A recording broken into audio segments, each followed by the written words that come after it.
राखी लांबा और आप देख रहे हैं HNN न्यूज बुलेटिन का आगाज करेंगे बड़ी जानकारी के साथ। लखनऊ से ये बड़ी खबर है, सीएम योगी से मिले हैं पूर्व IAS Manoj Kumar Singh. State transformation commission के CEO हैं मनोज सिंह।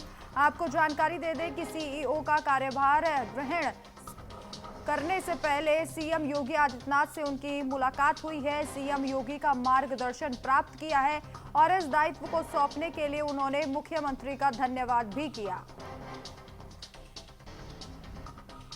तो सीएम योगी का मार्गदर्शन प्राप्त किया, ये मनोज सिंह ने कहा।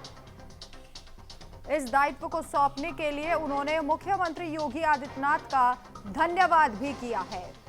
लखनऊ से ये बड़ी जानकारी है।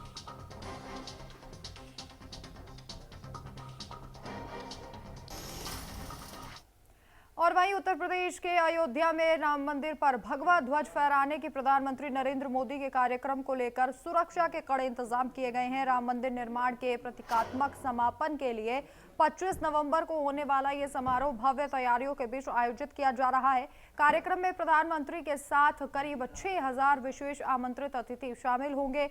प्रधानमंत्री नरेंद्र मोदी इस अवसर पर मंदिर के ऊपर भगवा ध्वज फहराएंगे। कार्यक्रम को देखते हुए अयोध्या शहर में सुरक्षा व्यवस्था को अत्यंत सख्त कर दिया गया है। चप्पे चप्पे पर सुरक्षा बल तैनात है और आने जाने वाले हर व्यक्ति की जांच की जा रही है। हाल ही में दिल्ली में हुए आतंकी हमले को ध्यान में रखते हुए पुलिस और खुफिया एजेंसियां विशेष रूप से सतर्क हैं। वरिष्ठ अधिकारियों ने कहा है कि आयोजन स्थल के भीतर मोबाइल फोन ले जाने पर प्रतिबंध रहेगा। मंदिर परिसर के आसपास CCTV कैमरों, जैमर और एंटी ड्रोन सिस्टम के माध्यम से निगरानी बढ़ाई गई है।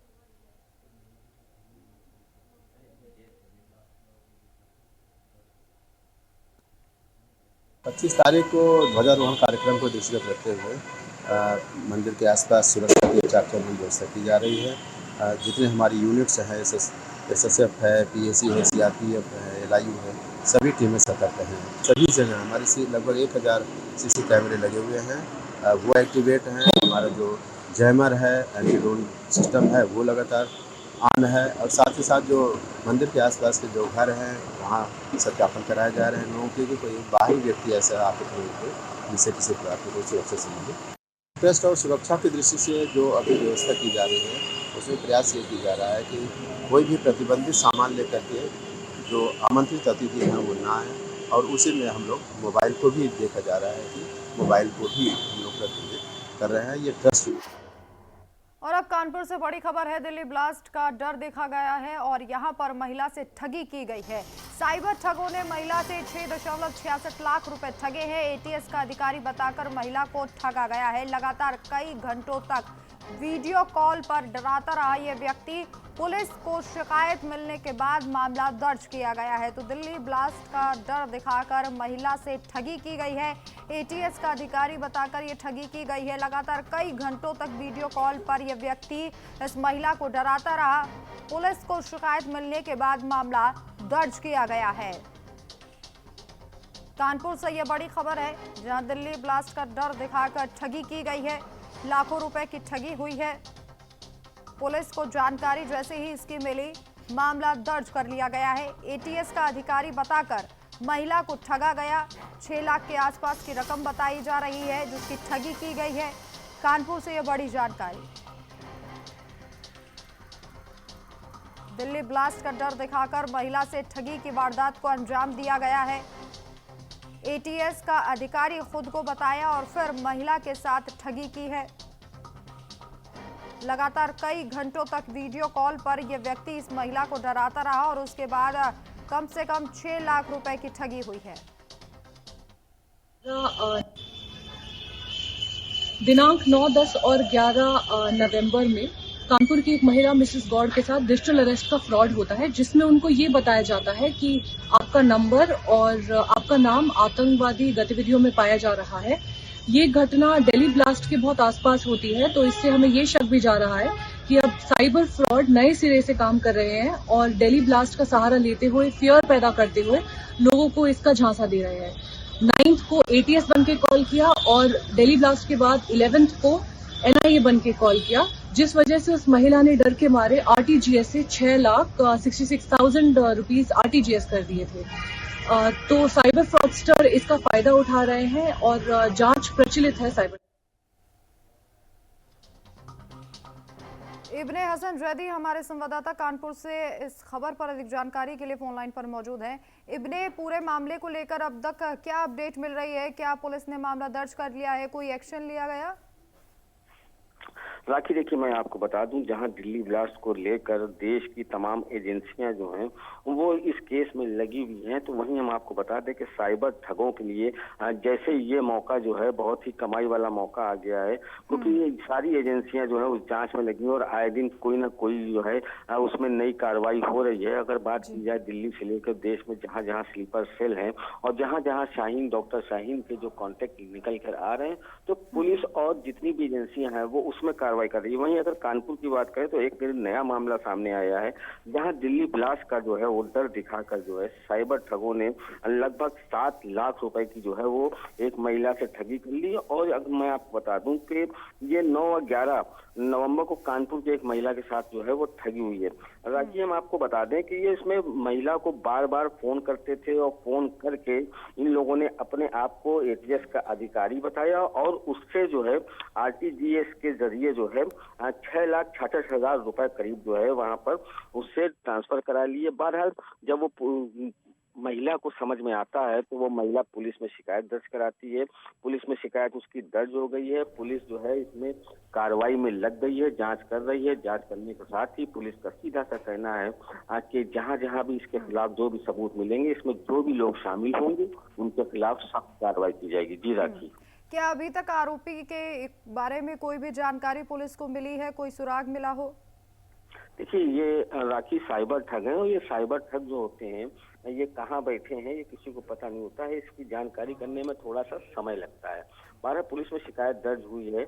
अब जिस तरीके से शिकायत दर्ज होने के बाद पुलिस कार्रवाई करती है, पुलिस उसी तरह कार्रवाई कर रही है। और जाहिर सी बात है कि ये साइबर ठग कोई यहाँ पर बैठे नहीं होते हैं, पता नहीं कहाँ से बैठ के ये लोग इस तरीके की साइबर ठगी करते हैं। तो थोड़ी दुश्वारी जरूर होती है, लेकिन कानून के शिकंजे में जरूर आएंगे। जी राखी, बिल्कुल। और ये माना जाए कि दिल्ली ब्लास्ट के बाद, चूंकि ये बताया जा रहा है कि पहले फोन किया था अधिकारी बनकर और उसके बाद एनआईए टीम का सदस्य बनकर ये फोन किया गया, तो नेक्सस काफी बड़ा है। और यहाँ पर ये लोग नहीं रुकते, क्योंकि कई बार हमने देखा है कि कभी एटीएस के नाम पर ठगी होती है, कभी दिल्ली ब्लास्ट के नाम पर ठगी हो रही है। लगातार जो ये जाल है वो लगातार लोगों को अपने फंसाता ही जा रहा है। राखी, देखिए मैं आपको बता दूं कि लगातार सरकार के द्वारा भी जो है और लोग और तमाम एजेंसियों के द्वारा ये बार बार बताया जाता है कि डिजिटल अरेस्ट जो है ऐसा कहीं पर कुछ भी नहीं है, इससे सावधान रहें। लेकिन फिर भी लोग जो हैं वो जाल में फंस जाते हैं और जिस तरीके जब जाल में फंस जाते हैं तब उनको समझ में आता है कि हमारे साथ फ्रॉड हो गया है। क्योंकि ये जितने भी साइबर ठग हैं ये इसी तरीके से अपनी हरकतों को अंजाम देते हैं, बड़े अधिकारियों को बनकर, और इस तरीके से बात करते हैं कि सामने वाला उनके जाल में फंस जाता है। लेकिन बार बार चेताने के बावजूद भी अगर इस तरीके से लोग फंस रहे हैं तो ये इस पर भी एक सवाल है कि बार बार जब जो है सरकारें आपको आगाह कर रही हैं कि इस तरीके का कोई भी नहीं है, लेकिन क्योंकि ये दिल्ली ब्लास्ट से जुड़ा हुआ मामला था और इसमें एक महिला को कॉल की जा रही थी, तो जाहिर सी बात है जिस तरीके से उस मामले में कार्रवाई हो रही है तो शायद वो महिला भी डर गई होगी और डरने के बाद जो है इस तरीके से उसने उसके पैसे ट्रांसफर कर दिए। जी राखी, पुलिस ने किस तरीके की कार्रवाई का आश्वासन अभी तक दिया है?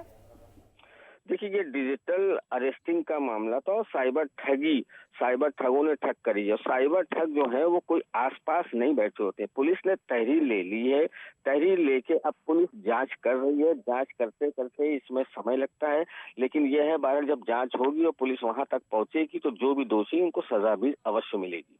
जी राखी, बिल्कुल। और देखिए लगातार घंटों तक जो है वीडियो कॉल पर पहले बात की जाती है, उसके बाद साजिश रची जाती है, 2 दिन बाद फिर से फ़ोन किया जाता है ताकि महिला को डराया जा सके और पैसे जो है वो इकट्ठे किए जा सके। तो फिर कितने रुपए की ठगी हुई है, क्या जानकारी है इसे लेकर? राखी, देखिए मैं आपको बता दूं कि आरटीजीएस के जरिए 6,66,000 रुपए जो है इन लोगों ने उससे ले लिए हैं। और जो साइबर ठगी, क्योंकि मैंने जैसा कि आपको पहले ही बताया, क्योंकि दिल्ली ब्लास्ट का मामला है उसमें तमाम एजेंसियां लगी हैं, कानपुर में भी तमाम कार्रवाइयां हो रही हैं। आए दिन डॉक्टर शाहीन के बारे में अखबारों में सुर्खियां बन रही हैं, चैनलों पर सुर्खियां बन रही हैं। तो जिसको देखते हुए जो है, जो ठग थे, उन्हीं ने एटीएस और एनआईए का अधिकारी बनकर इस तरीके से एक महिला को शिकार बनाया है। क्योंकि जिस तरीके के मामला चल रहा है तो उसमें वो महिला शिकार बन भी गई, उसने पैसा ट्रांसफर भी कर दिया। अब जब उसको समझ में आया कि मेरे साथ इस तरीके से ठगी कर ली गई है, तब वो पुलिस के पास पहुंचती है, पुलिस में शिकायत दर्ज कराती है, पुलिस ने शिकायत दर्ज कर ली है और जल्द ही इसमें कहीं ना कहीं कोई बड़ा खुलासा भी कर सकती है पुलिस। जी, बहुत बहुत शुक्रिया तमाम जानकारी के लिए। और वहीं सोनभद्र में दर्दनाक हादसे के बाद श्रम और सेवा योजन मंत्री अनिल राजभर मौके पर पहुंचे और स्थिति का जायजा लिया है। मंत्री ने घटना पर दुख जताते हुए कहा कि उनकी पहली प्राथमिकता लापता लोगों को तलाशना है। मामले में एफआईआर दर्ज कर कार्रवाई शुरू कर दी है और कुछ गिरफ्तारियां भी हुई हैं। राजभर ने साफ कहा है कि किसी भी तरह की लापरवाही पर सख्त कार्रवाई होगी। ये घटना बहुत दुखद है और हम सब लोग बहुत ही मर्माहत हैं।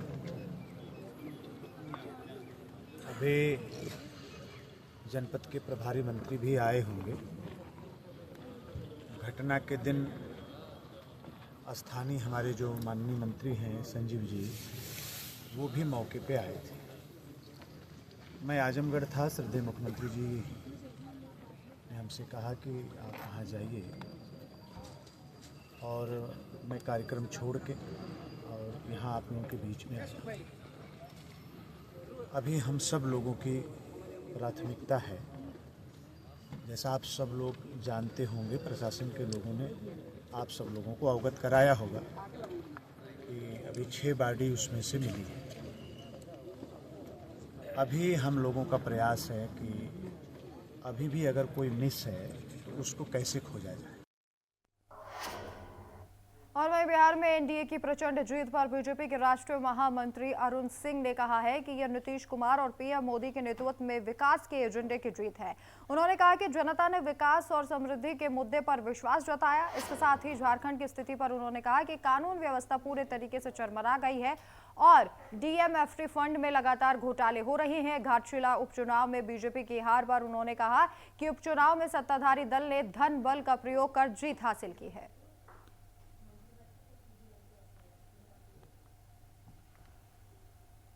तो झारखंड उपचुनाव में घाटशिला में बीजेपी को हार नसीब हुई, जिसके बाद राष्ट्रीय महामंत्री अरुण सिंह का कहना है कि धन बल के उपयोग करके यहां पर बीजेपी ने जीत हासिल की है। बीजेपी के राष्ट्रीय महामंत्री हैं अरुण सिंह, उनका बयान सामने आया है।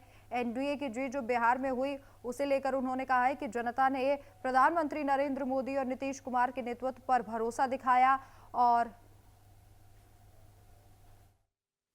की प्रचंड जीत हुई है और यह प्रधानमंत्री मोदी जी के नेतृत्व में और प्रदेश में नीतीश जी के नेतृत्व में बिहार की जनता ने पूरा समर्थन दिया और जो महागठबंधन था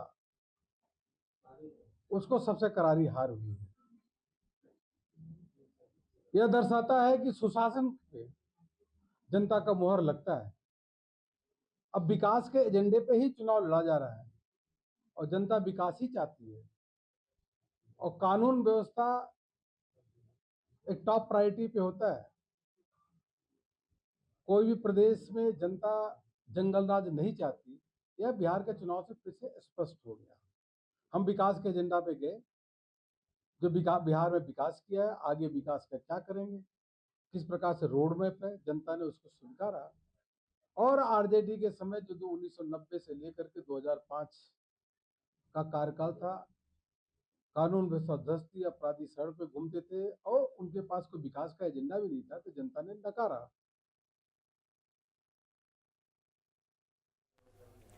और वहीं डूसू संयुक्त सचिव दीपिका झा निलंबित हो गई है। डीयू के प्रोफेसर को थप्पड़ मारने के आरोप में कार्रवाई हुई है। निलंबन अवधि में कैंपस प्रवेश प्रतिबंधित कर दिया गया है। दीपिका झा को प्रोफेसर से लिखित माफी मांगने के लिए भी कहा गया है। डीयू प्रशासन ने दीपिका झा पर यह कदम उठाया है। तो बड़ी जानकारी आपकी टीवी स्क्रीन पर। निलंबन अवधि में कैंपस प्रवेश प्रतिबंधित होगा, यानी कि कैंपस में प्रवेश नहीं कर पाएंगी, एंट्री जो है नहीं हो सकेगी। दीपिका झा को प्रोफेसर से मांगे लिखित माफी। तो दीपिका झा प्रोफेसर से लिखित माफी मांगे, ये कहा जा रहा है। डीयू प्रशासन ने दीपिका झा पर कार्रवाई की है। डूसू संयुक्त सचिव दीपिका झा को निलंबित कर दिया गया है और इस दौरान वो कैंपस में भी नहीं एंट्री कर पाएंगे। डीयू के प्रोफेसर को थप्पड़ मारा था, जिसके बाद ये कार्रवाई की गई है। निलंबन अवधि में कैंपस में एंट्री जो है वो नहीं उनकी हो पाएगी। दीपिका झा प्रोफेसर से लिखित माफी मांगे, ये कहा जा रहा है। डीयू प्रशासन ने दीपिका झा पर कार्रवाई की है। मध्य प्रदेश की राजधानी भोपाल में पुलिस ने नकली नोट छापकर उन्हें बाजार में चलाने के आरोप में एक युवक को गिरफ्तार किया है। अधिकारियों के अनुसार पकड़ा गया आरोपी विवेक यादव उम्र 21 वर्ष, मूल रूप से उत्तर प्रदेश के देवरिया का रहने वाला है। पुलिस का कहना है कि आरोपी पिछले 1 साल से लगभग 6 लाख रुपए मूल्य के नकली नोट बाजार में खपा चुका है। मुखबिर की सूचना के आधार पर यह कार्रवाई करते हुए शुक्रवार देर रात शाम निषादपुरा क्षेत्र से विवेक को हिरासत में लिया गया। उसके पास से 500 रुपए के 23 नकली नोट बरामद किए गए हैं। पूछताछ में आरोपी ने बताया कि वो अकेले ही नोटों की छपाई और उन्हें बाजार में चलाने का काम करता था। अतिरिक्त पुलिस उपाधीक्षक गौतम सोलंकी ने कहा कि विवेक शहर के बाहरी इलाकों की छोटी दुकानों को निशाना बनाकर सामान खरीदने के बहाने नकली नोट चलाता था। पुलिस ने उसे बीएनएस की धाराओं 178 और 185 के तहत गिरफ्तार किया है।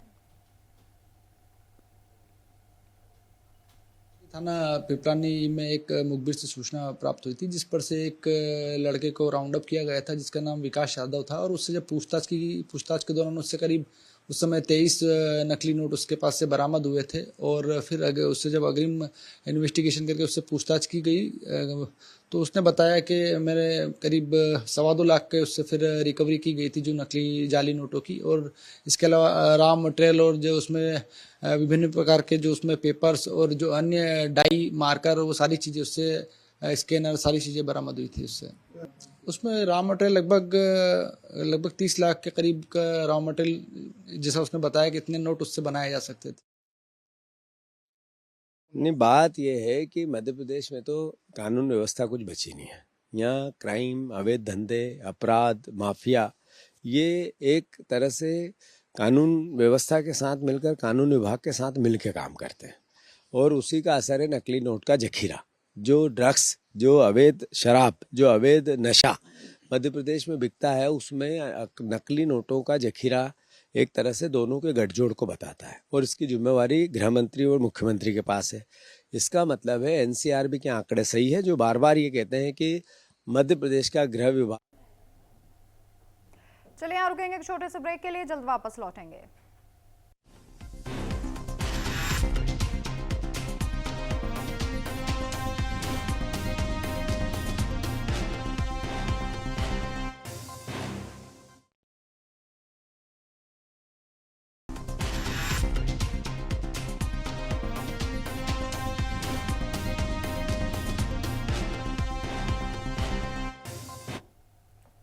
चलिए ब्रेक के बाद आप सभी का स्वागत है। यूपी के अमरोहा के धनोरा में लौह पुरुष सरदार वल्लभ भाई पटेल की 150वीं जयंती पर बीजेपी पदाधिकारियों और कार्यकर्ताओं ने एकता पद यात्रा निकाली। ये यात्रा राष्ट्रीय एकता और अखंडता का संदेश देने के लिए आयोजित की गई। पदयात्रा पत्थर कुटी से शुरू होकर शेरपुर रोड उत्सव मंडप में समाप्त हुई और लोगों ने पुष्प वर्षा और माल्यार्पण कर स्वागत किया है। मुख्य अतिथि सत्यपाल सैनी ने सरदार पटेल की दूरदृष्टि और अखंड भारत की नींव की बात कही। आज हमारी एकता यात्रा थी सरदार वल्लभ भाई पटेल जी के 150वीं जयंती के अवसर पर।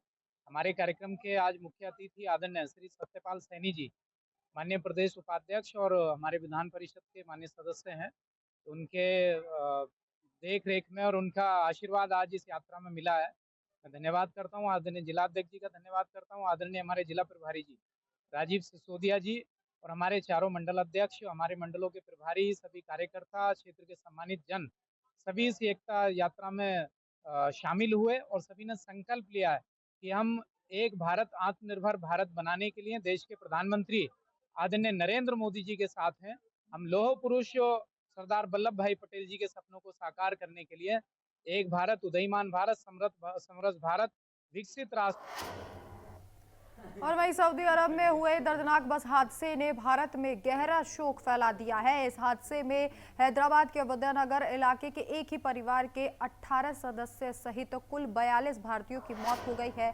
सभी मृतक मक्का और मदीना की धार्मिक यात्रा पर थे। अधिकारियों का कहना है कि यात्रियों को ले जा रही बस एक टैंकर से टकरा गई, जिसके बाद उसमें आग लग गई। हादसे में जलकर मरने वालों के परिवार की 3 पीढ़ियां भी शामिल थी। सूचना मिलते ही मृतकों के घर के बाहर पड़ोसी और रिश्तेदार एकत्रित हो गए।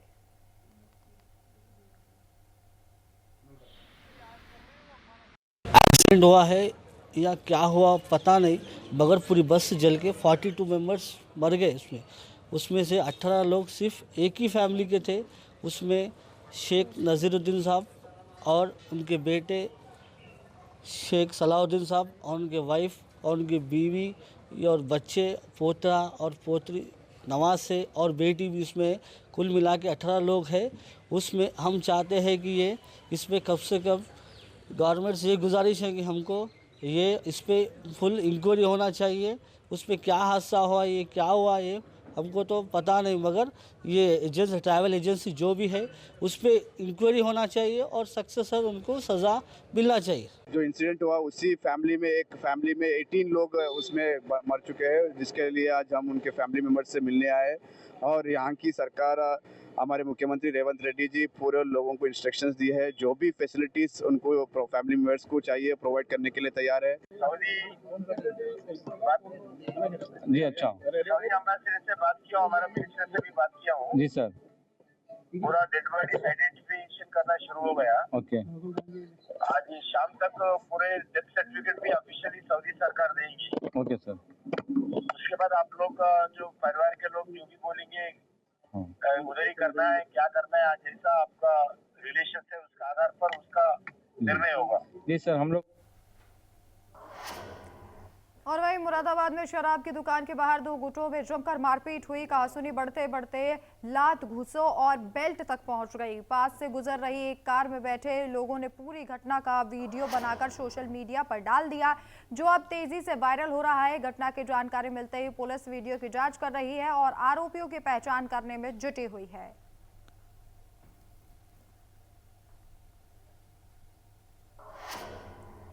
और वहीं दिल्ली में अर्थ वॉरियर्स के स्वयं सेवकों ने यमुना नदी के किनारे पर सफाई अभियान चलाया।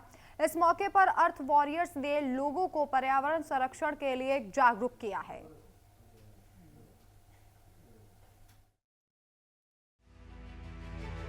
दिल्ली में रविवार की सुबह यमुना नदी पर धुंध छाई हुई थी और पानी की सतह पर जहरीले सफेद झाग का भयावह मंजर नजर आ रहा था। इस हालात को देखते हुए अर्थ वॉरियर्स के जलवायु कार्यकर्ताओं के समूह ने नदी तट पर स्वच्छता अभियान चलाया। दस्ताने और थैलों से लैस स्वयंसेवकों ने कचरे को उठाया, उन्हें अलग किया और उसका निपटारा किया। वॉलंटियर्स हम लोग करते ये हैं कि जो सॉलिड वेस्ट डंप्ड होते हैं, जैसे कि कपड़े हो गए, प्लास्टिक्स हो गए, तो उनको हम कलेक्ट करके ऊपर की ओर रखते, फिर एमसीडी वहाँ से लेके जाती है। तो हम लोग यहाँ पे हर संडे 3 से 4 घंटे रुकते हैं और जो भी जितना भी सॉलिड होता है वो कलेक्ट करते हैं। अर्थ वॉरियर्स का कहना है कि वे प्लास्टिक की बोतलें, पुराने फेंके हुए कपड़े, धार्मिक अनुष्ठानों में इस्तेमाल होने वाली चीजें और यहाँ तक कि फेंके गए मेडिकल कचरे को भी इकट्ठा करते हैं। इसके अलावा वे सीवेज ट्रीटमेंट प्लांट के कामकाज पर भी पैनी नजर रखते हैं। यहाँ पे टाइप ऑफ वेस्ट, अलग अलग तरह का वेस्ट मिलता है, जिसके बारे में हमने कई बार कैंपेनिंग भी की, आवाज भी उठाई है। तो आप प्लास्टिक से लेकर मेडिकल वेस्ट तक हर तरह का वेस्ट यहाँ पर देख पाएंगे। और लेकिन मेजोरिटी अगर बात करें तो 90% प्लास्टिक ही है यहाँ पर। इसके बाद मेडिकल वेस्ट और पूजा की सामग्री और आदि चीजें मिलती हैं हमें यहाँ। और कई बार अगर आप देखें तो हजार्डस वेस्ट भी मिलता है। You will find so many sanitary napkins, diapers and all यहाँ पर, तो वो हम सेपरेटली कनेक्ट करते हैं। पूजा का जो वेस्ट लोग छोड़ के जाते हैं, चाहे वो प्लास्टिक हो, चाहे वो मेडिकल वेस्ट हो, बहुत बार मेडिकल वेस्ट नहीं मिलता है, वो सब आज सफाई करने का कार्य करते हैं।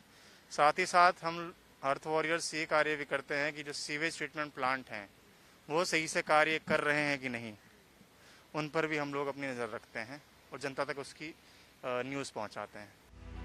स्वयं सेवकों ने अधिकारियों से प्रदूषण के स्रोतों के खिलाफ कार्रवाई बढ़ाने की अपील की ताकि नदी साफ रहे और उसका किनारा परिवार के साथ घूमने के लिए मुफीद बन सके। स्वयं सेवकों का कहना है कि वे हर रविवार को इलाके की सफाई करने और यमुना में प्रदूषण के बारे में जागरूकता फैलाने के लिए आते रहेंगे। तो चलिए इस खास बुलेटिन में इतना ही, लेकिन आप देखते रहिए HNN न्यूज। नमस्कार।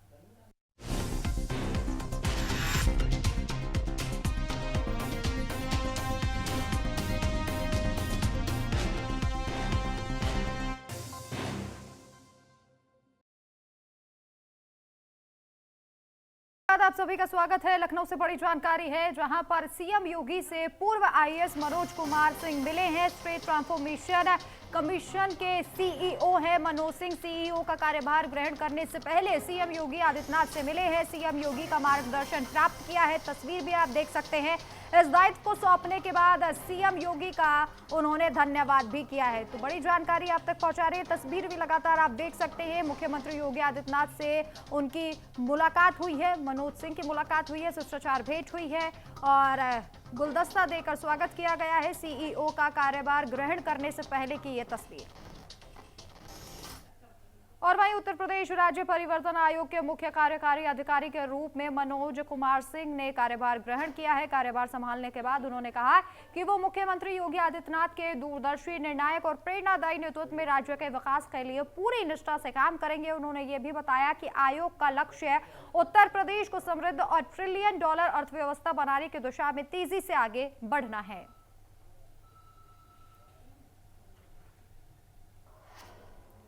और वहीं रायपुर में स्वास्थ्य मंत्री श्याम बिहारी जायसवाल की अध्यक्षता में पंडित नेहरू मेडिकल कॉलेज और डीकेएस अस्पताल की स्वशासी समिति की बैठक आयोजित हुई, जिसमें कई महत्वपूर्ण निर्णय लिए गए। मेडिकल कॉलेज के 200 छात्रों के लिए नए छात्रावास भवन को मंजूरी दी गई। डीकेएस अस्पताल छात्रावास का शुल्क 5,000 से घटाकर 2,500 रुपए यानी कि 2,500 किया गया। ओपीडी में MRI की दर 2,000 और सीटी स्कैन के 1,000 रुपए तय की गई, जबकि गरीब और 60 वर्ष से अधिक आयु वाले मरीजों को यह जांच निःशुल्क मिलेगी।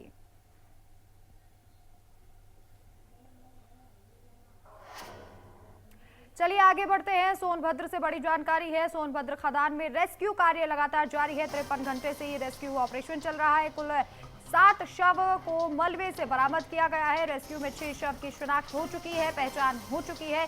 1 शव क्षत अवस्था में बरामद किया गया है। मौके पर अभी भी आला अधिकारी मौजूद हैं। एसडीएम ने सभी बरामद शव की जानकारी दी है। ओबरा क्षेत्र के बिल्ली मारकुंडी खनन क्षेत्र की ये पूरी घटना बताई जा रही है। तो सोनभद्र में लगातार 53 घंटे से रेस्क्यू ऑपरेशन जारी है।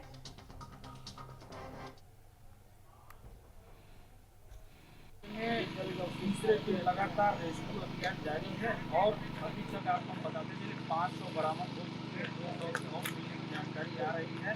लगातार रेस्क्यू रात के समय अभी हम लोग यहाँ घटनास्थल पर पहुँच चुके हैं। लगातार रेस्क्यू हो रहा है, ऑपरेशन हो रहा है और यहाँ पे अभी भी पूरी फोर्स लगी हुई है। दिखाना चाहेंगे कि ये जब से घटना हुई है बीती 15 नवंबर को, तब से लेकर आज लगातार 24 घंटे बीतने के बाद 48 घंटे बीतने के बाद तीसरा दिन है। अब तीसरी रात चल रही है। लग करती यही रात अंतिम, यही रात भारी, मगर ऐसा नहीं है। अभी पता चल रहा है कि रेस्क्यू ऑपरेशन कल तक चलेगा। जितने भी शव मिलने थे लगभग अंदाज़ा ये लगाया जा रहा है कि अभी 24 घंटे और काम चलेगा, तब जाकर रेस्क्यू ऑपरेशन पूरा होगा। देखना ये है कि प्रशासन की कितनी सफलता मिलती है। हालांकि इस खबर पर लगातार नज़र हमारी बनी हुई है। हम आपको पल की अपडेट दिखाना चाहेंगे। हम ये दिखाना चाहेंगे कैमरामैन नीचे ऑपरेशन चल रहा है, नीचे रेस्क्यू चल रहा है। हम वहाँ नहीं जा सकते क्योंकि वहाँ पर काफ़ी जो है गहराई है, 600 फुट नीचे खदान है और अभी तक माना जा रहा है कि कुछ और शव मिलने की आशंका जाहिर की जा रही है। अब देखना ये है कि प्रशासन को कितनी सफलता मिलती है। हम लोग यहाँ पर खड़े। और वहीं सोनभद्र में खनन हादसे के बाद श्रम और सेवा योजन मंत्री अनिल राजभर मौके पर पहुंचे और स्थिति का जायजा लिया है। मंत्री ने घटना पर दुख जताते हुए कहा कि उनकी पहली प्राथमिकता लापता लोगों को तलाशना है। मामले में एफआईआर दर्ज कर कार्रवाई शुरू कर दी गई है और कुछ गिरफ्तारियां भी हुई हैं। राजभर ने साफ कहा है कि किसी भी तरह की लापरवाही पर सख्त कार्रवाई होगी।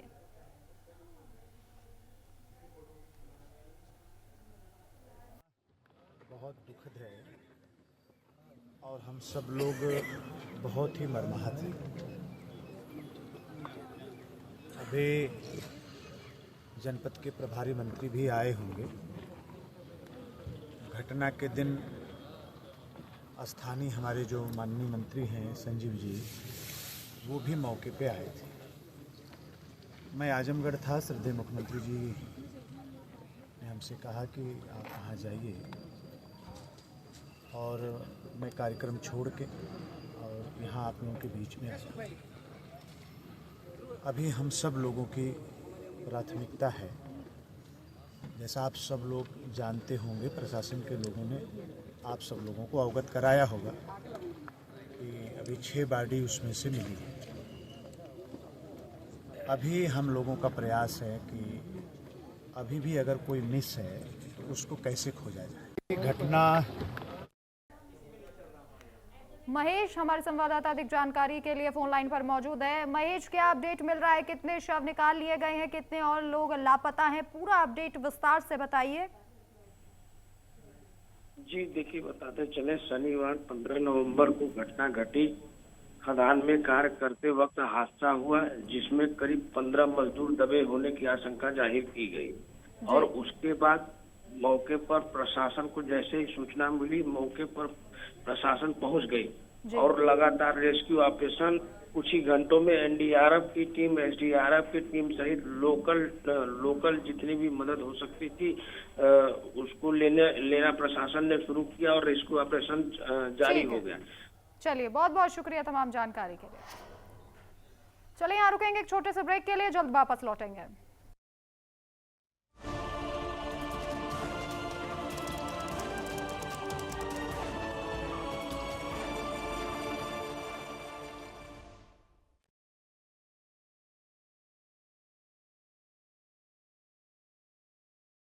गढ़ी रामलला के करेंगे दर्शन पूजन। मंदिर परिसर में पी बैठक 5 बजे एयरपोर्ट से लखनऊ के लिए होंगे रवाना।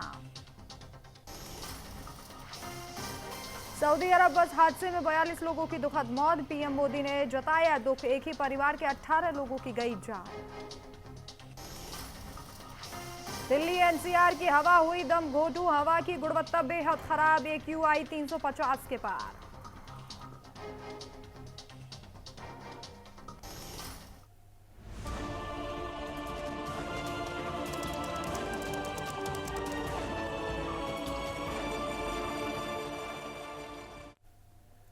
नमस्कार, मैं हूं आपके साथ राखी लांबा और आप देख रहे हैं HNN न्यूज। बुलेटिन का आगाज करेंगे बड़ी जानकारी के साथ। आज अयोध्या के दौरे पर रहेंगे मुख्यमंत्री योगी आदित्यनाथ। करीब 2:30 बजे रामकथा पार्क हेलीपैड पर पहुंचेंगे। लगभग 2.5 घंटे अयोध्या में रहेंगे सीएम योगी आदित्यनाथ और हनुमानगढ़ी रामलला का दर्शन पूजन उनके द्वारा किया जाएगा। मंदिर परिसर के PFC में अधिकारियों के साथ बैठक होगी।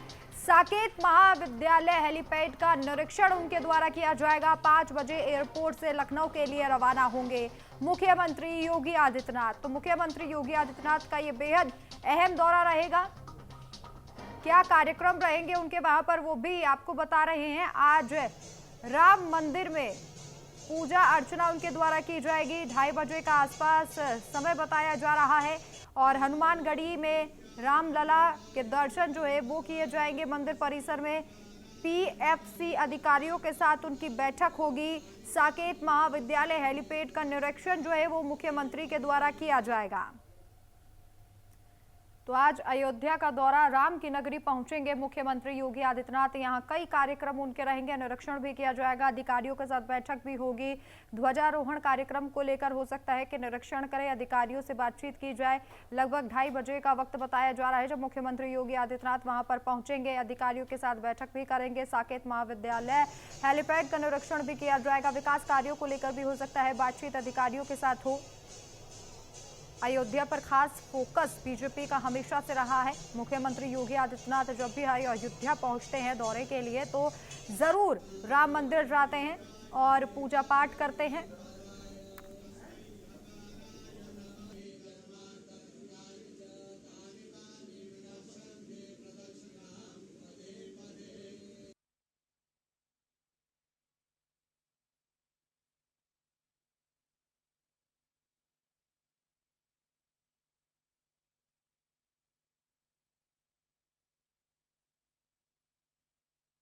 तो मंदिर परिसर के पीएफसी अधिकारियों के साथ बैठक भी होगी।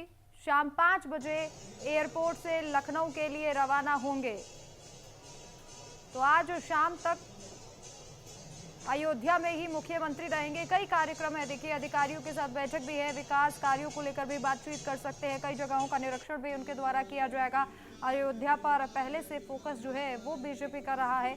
मुख्यमंत्री योगी आदित्यनाथ जब भी अयोध्या पहुंचते हैं तो श्री राम के नारे लगाए जाते हैं और मंदिर पहुंचकर पूजा पाठ भी उनके द्वारा की जाती है। करीब 2:30 बजे का वक्त बताया जा रहा है जब वो अयोध्या पहुंचेंगे। पूजा अर्चना उनके द्वारा की जाएगी। बेहद खास और अहम ये दौरा हो जाता है क्योंकि ध्वजारोहण कार्यक्रम भी होना है। ऐसे में अधिकारियों से बातचीत करेंगे, क्या कुछ कार्यक्रम उनके रहेंगे सिलसिलेवार, वो भी आपको जानकारी दे रहे हैं। विस्तार से चर्चा भी करेंगे। शाम 5 बजे एयरपोर्ट से लखनऊ के लिए रवाना हो जाएंगे, यानी कि 5 बजे तक जो है 2:30 बजे पहुंचेंगे और करीब 5 बजे लखनऊ के लिए रवाना हो जाएंगे। पूरा कार्यक्रम क्या है उनका वो आपको सिलसिलेवार लगातार बता रहे हैं। हनुमानगढ़ी में रामलला के पूजा और दर्शन भी उनके द्वारा किया जाएगा। तो अयोध्या लगातार तेजी से विकास बीजेपी के नेतृत्व में कर रही है।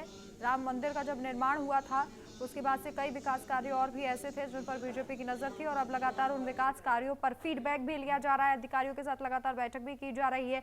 मंदिर पहुंचेंगे, पूजा अर्चना करेंगे मुख्यमंत्री योगी आदित्यनाथ। 2:30 बजे का समय बताया जा रहा है। करीब 2:35 यानी कि 2:30 बजे के आसपास ही पहुंचेंगे मुख्यमंत्री योगी आदित्यनाथ। पुनीत हमारे संवाददाता अधिक जानकारी के लिए फोन लाइन पर मौजूद हैं। पुनीत, आज क्या कुछ कार्यक्रम मुख्यमंत्री योगी आदित्यनाथ के रहेंगे, कितने बजे तक पहुंचेंगे, क्या जानकारी? फिलहाल सीएम योगी आदित्यनाथ गोरखपुर में मौजूद हैं और लगभग 2:30 बजे के आसपास वो अयोध्या पहुंचेंगे, जहां 25 तारीख को जो शिखर ध्वजारोहण कार्यक्रम होना है उसकी समीक्षा बैठक करेंगे। जो कार्य अभी तक हुए हैं उनकी समीक्षा लेंगे।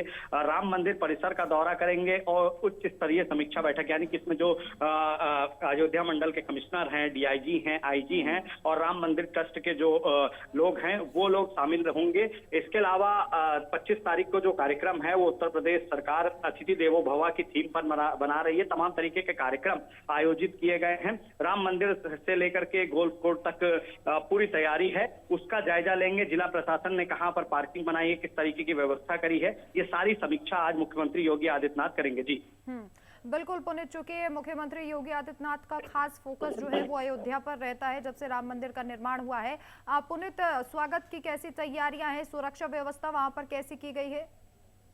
देखिए, मुख्यमंत्री योगी आदित्यनाथ ने अधिकारियों को निर्देश दिए हैं कि कार्यक्रम विश्व पटल पर भारत की आस्था और संस्कृति का प्रतीक माना जाए, इसलिए इस तरह इतना भव्य बनाया जाए कि इसकी चर्चा चारों ओर हो। आज जो समीक्षा बैठक होनी है उसमें हर व्यवस्था को वो बारीकी से परखेंगे। प्रधानमंत्री के जो कार्यक्रम स्थल है निर्धारित, उनका निरीक्षण करेंगे ताकि 25 नवंबर का जो कार्यक्रम है वो अविस्मरणीय हो, ऐतिहासिक बन सके। और जिस तरीके से सीएम योगी आदित्यनाथ की मंशा है कि ये कार्यक्रम विश्व पटल पर भारत की आस्था और संस्कृति का प्रतीक बने, उसको लेकर के आज तैयारियों का जायजा लेंगे। जी आप पुनीत, पीएफसी अधिकारियों के साथ भी बैठक करेंगे जो मंदिर परिसर के अधिकारी हैं, क्या चर्चा इस बैठक में की जा सकती है, क्या पॉइंट्स है जिन पर बातचीत होगी? देखिए, राम मंदिर ट्रस्ट के लोगों के साथ जो सीएम योगी आदित्यनाथ की बैठक होनी है वो प्रधानमंत्री के कार्यक्रम को लेकर के होनी है। प्रधानमंत्री के किस तरीके के कार्यक्रम वहां पर प्रस्तावित हैं, शिखर पर ध्वज फहराने का क्या पहले विशेष पूजन इत्यादि होगा, मंदिर का स्वरूप पूर्ण रूप से कहां तक तैयार हुआ है और किस रास्ते से पीएम मोदी जाएंगे, उन पर क्या तैयारियां हैं, तमाम तरीके की जो समीक्षा बैठक है आज सीएम योगी आदित्यनाथ राम मंदिर ट्रस्ट के लोगों के साथ, अयोध्या प्रशासन के और उत्तर प्रदेश सरकार के वरिष्ठ अधिकारी जो जिनकी ड्यूटी वहां पर लगाई गई है उनके उनके साथ में बैठक करेंगे। जी देखिए पुनीत, अभी भी अयोध्या की अगर मैं बात कर लूँ, राम मंदिर की मैं बात कर लूँ, तो यहाँ पर कई ऐसे विकास कार्य हैं जो अभी अधूरे हैं। क्या अधिकारियों से उन विकास कार्यों को लेकर भी फीडबैक लिया जा सकता है? कितना काम किया है अभी तक, क्या रिपोर्ट ली जा सकती है?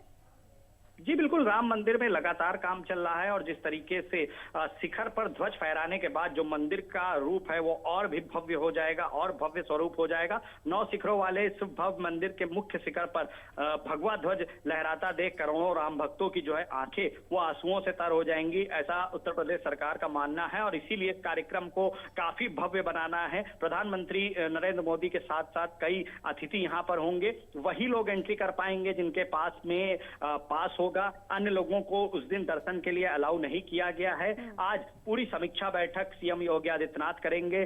जो ध्वज फहराना है उसको लेकर के क्या तैयारी है, अभी तक कितने कार्य पूरे हुए हैं और आने वाले दिनों में कितने कार्य पूरे कर लिए जाएंगे, उसका वो बारीकी से निरीक्षण करेंगे। जी जी देखिए पुनीत, प्रधानमंत्री नरेंद्र मोदी भी पहुंचेंगे, योगी आदित्यनाथ भी पहुंचेंगे। इसके अलावा और कौन कौन से प्रमुख चेहरे हैं जो इसका गवाह बनेंगे, ऐतिहासिक पल का गवाह बनेंगे?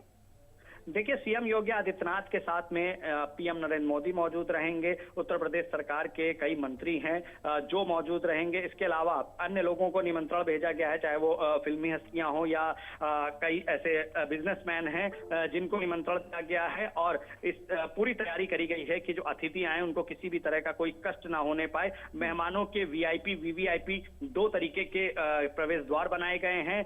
मेहमानों को विशेष फोकस रहेगा। शंकराचार्य द्वार के निर्माण की प्रगति भी आज वो देखेंगे सीएम योगी आदित्यनाथ। 20 नवंबर तक पूरा जो काम है उसको कंप्लीट करने का निर्देश उन्होंने दिया है। और इसके साथ ही सुरक्षा व्यवस्था का भी जायजा लेंगे, जिसमें मंदिर निर्माण प्रभारी भी मौजूद रहेंगे और जो मेन वहां के सुरक्षा प्रभारी हैं वो भी मौजूद रहेंगे। सीएम योगी आदित्यनाथ आज समीक्षा बैठक करके तैयारियों का जायजा लेना चाहते हैं और ये देखना चाहते हैं कि तैयारियों में किसी तरह की कोई कमी तो नहीं रह गई है, क्योंकि जो ध्वजारोहण का कार्यक्रम है उसको सांस्कृतिक स्तर पर सनातन के स्तर पर भव्य बनाने का उत्तर प्रदेश सरकार की योजना है। जी चलिए, बहुत बहुत शुक्रिया पुनीत तमाम जानकारी के लिए आपका। तो भाई, यूपी के अयोध्या में राम मंदिर पर भगवा ध्वज फहराने के प्रधानमंत्री नरेंद्र मोदी के कार्यक्रम को लेकर सुरक्षा के कड़े इंतजाम किए गए हैं। राम मंदिर निर्माण के प्रतीकात्मक समापन के लिए 25 नवंबर को होने वाला ये समारोह भव्य तैयारियों के बीच आयोजित किया जा रहा है। कार्यक्रम में प्रधानमंत्री के साथ करीब 6000 विशेष आमंत्रित अतिथि शामिल होंगे। प्रधानमंत्री मोदी इस अवसर पर मंदिर के ऊपर भगवा ध्वज फहराएंगे। कार्यक्रम को देखते हुए अयोध्या शहर में सुरक्षा व्यवस्था को अत्यंत सख्त कर दिया गया है। चप्पे पर सुरक्षा बल तैनात हैं और आने जाने वाले हर व्यक्ति की जांच की जा रही है। हाल ही में दिल्ली में हुए आतंकी हमले को ध्यान में रखते हुए पुलिस और खुफिया एजेंसियां विशेष रूप से सतर्क हैं। वरिष्ठ अधिकारियों ने कहा है कि आयोजन स्थल के भीतर मोबाइल फोन ले जाने पर प्रतिबंध रहेगा। मंदिर परिसर के आसपास सीसीटीवी कैमरों, जैमर और एंटी ड्रोन सिस्टम के माध्यम से निगरानी बढ़ाई गई है। 25 तारीख को ध्वजारोहण कार्यक्रम को दृष्टिगत रखते हुए मंदिर के आसपास सुरक्षा की चाक-चौबंद व्यवस्था की जा रही है। जितने हमारी यूनिट्स हैं, एसएसएफ है, पीएसी है, सीआरपीएफ है, एलआईयू है, सभी टीमें सतर्क हैं। सभी जगह हमारे लगभग 1000 सीसी कैमरे लगे हुए हैं, वो एक्टिवेट हैं। हमारा जो जैमर है, एंटी ड्रोन सिस्टम है, वो लगातार ऑन है। और साथ ही साथ जो मंदिर के आसपास के जो घर हैं वहाँ सत्यापन कराए जा रहे हैं लोगों के, कि कोई बाहरी व्यक्ति ऐसा आपको नहीं हो जिससे किसी प्रकार की कोई सुरक्षा संबंधी ट्रस्ट और सुरक्षा की दृष्टि से जो अभी व्यवस्था की जा रही है उसमें प्रयास ये किया जा रहा है कि कोई भी प्रतिबंधित सामान लेकर के जो आमंत्रित अतिथि हैं वो ना आए। और उसी में हम लोग मोबाइल को भी देखा जा रहा है कि मोबाइल को भी हम लोग प्रतिबंधित कर रहे हैं। ये ट्रस्ट नहीं है, सहमति इसमें। चलिए, यहाँ रुकेंगे एक छोटे से ब्रेक के लिए, जल्द वापस लौटेंगे।